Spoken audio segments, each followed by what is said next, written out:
雷达里奥提出观点，我们正处于泡沫之中，但别急着清仓离场。达里奥明确表示，当前市场已进入泡沫区间。他的指标显示，目前水平约为1929年和2000年两次极端泡沫时期的80%。但泡沫的真正危险不在于估值高，而在于持有人结构脆弱，大量散户加杠杆入场。一旦出现现金需求，这些弱手被迫卖出，泡沫才会真正破裂。他同时提醒，泡沫存在不等于马上崩盘，关键在于现在还没到刺破泡沫的时刻，但未来10年的预期回报已非常低。达里奥的核心结论很清晰，泡沫确认，不必恐慌性卖出，但必须警惕触发条件。真正该问的不是是不是泡沫，而是谁在持有，谁需要现金。 Now to our newsmaker of the morning. He is here joining us to discuss the markets, the history of economic bubbles, artificial intelligence, so much more. Bridgewater founder Ray Dalio is with us. Good morning to you, sir. Good morning. So you've been providing lessons for us for a very long time about economic cycles and where we are and what's going on.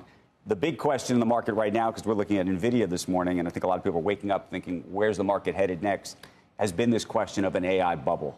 And I'm curious where you ultimately come down. Are you with Jensen Huang, who says he doesn't see it that way, or do you see something else? There's definitely a bubble in the markets. Bubbles, what is a bubble? Right? Okay, what is a bubble? What is a bubble?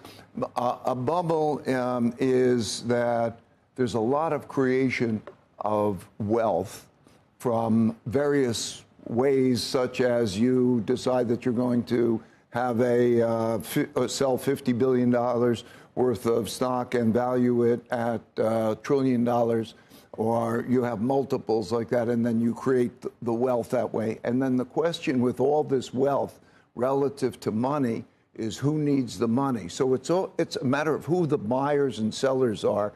For example, if we had a wealth tax, right, or if you had a tightening of monetary policy, then there has to be the selling of those assets, so in order to pay those things. So there's a mechanics of who owns it, is it over-owned, and so on. It's not the long-term duration of the earnings. So you think about it, isn't it interesting that we have such a short-term reaction? It's great that what the results are, but this is it's valued as a long-duration asset. So for 25 years, the next 25 years, it's very unknown.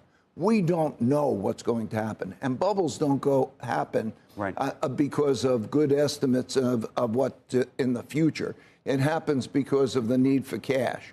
Do you sell that asset? Do you have to sell that asset for cash for some reason? Well, that's the question, though. So your book, I thought, did such a good example. I mean, I thought, by the way, your book is fabulous. Oh, thank you.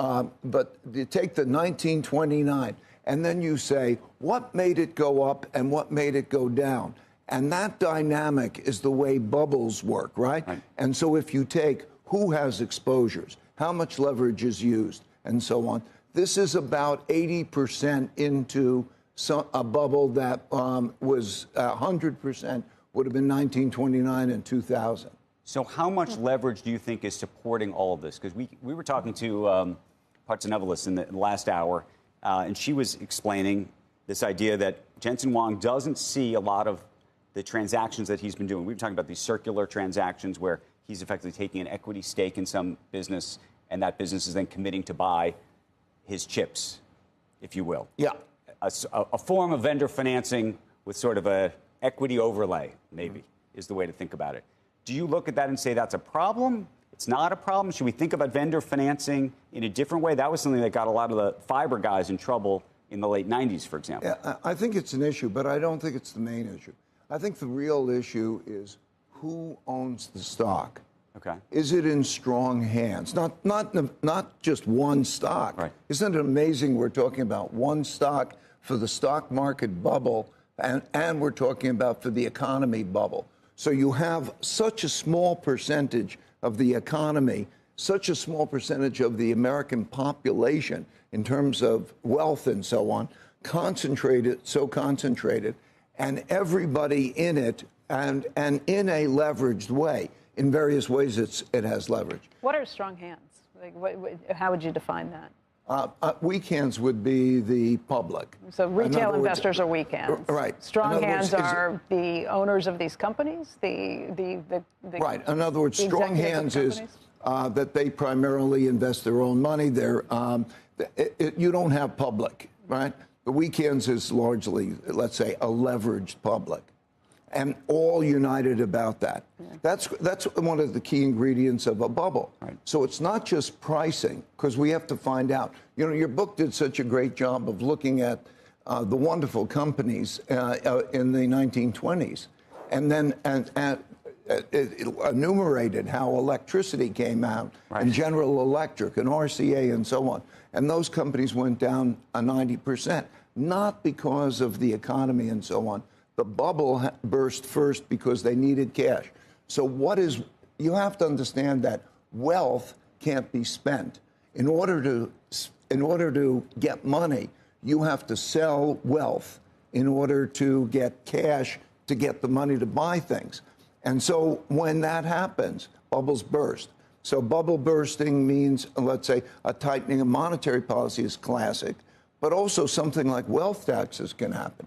For example, think about wealth taxes forcing sales of assets that you have to. And you're right. By the way, there's a proposal for a wealth tax in California right now.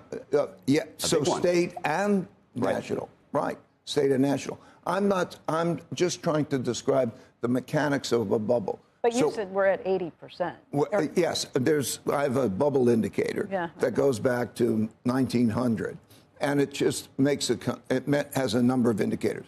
How much leveraging? Who has the leveraging? Is it what is the amount of money in wealth that relative to the amount of cash that needs to exist, and so on? These indicators, there are a number of them, show that we're on that chart. If I was to show you the chart, it's about 80% of where it was in those two times. That doesn't mean that that's the end of the move, okay? Because bubbles have to be pricked. Right. And so you can measure that there's vulnerability, a lot of vulnerability. There's a lot of vulnerability of who's holding what. Here's my question to you about that, which is if the bubble is at this 80% range on your index or metric, there are folks, we had Paul Tudor Jones come in here a couple weeks ago, and he said, look, I think we're in October of 1999. By the way, the market would still have 40% to go. Back in 1928, Charles Merrill, who founded Merrill Lynch, told everybody, get out of the market because he thought it was a bubble. And he was right and he was wrong insofar as from the beginning of 1928 to September of 1929, stock market went up 90%. And so... But I think that when you're looking at that, you're looking at it incorrectly, okay? What is a bubble is the definition, right? I want to reiterate, a lot can go up before the bubble bursts. A bubble is an unsustained set of circumstances. It has unsustained amount of buying. Right. It has an unsustained amount of valuation. It has, and then there's something that pricks the bubble. Is there a way to sustain this, though? Don't sell just because there's a bubble. Okay? Don't sell just because of bubble. But if you look at the correlations with the next 10 years' returns, when you are in that territory, you get very low returns. By the way, JP Morgan just did a report on this that showed that if you got in at over a 23 PE multiple, typically over a 10-year period, your return is a delta between 2% and minus 2% a year over 10 years. Yeah, which gets to your point. I just put out today a post on this, and you'll see the charts and if you go on that. So I think that you have to say it's unsustainable. Then you have to go to the timing. What is it that pricks the bubble, right? Mm-hmm. Typically a tightening of monetary policy. We're not going to have that now, right? Mm-hmm. But you could have something. In other words, the need for cash. Right. The need for cash is always that which pricks the bubble.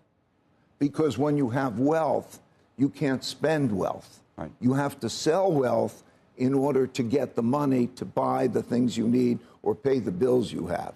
That's the dumb. Right. So I think that the picture is pretty clear in that we are in that territory of a bubble. We are in that bubble territory, but we don't have the pricking of the bubble yet.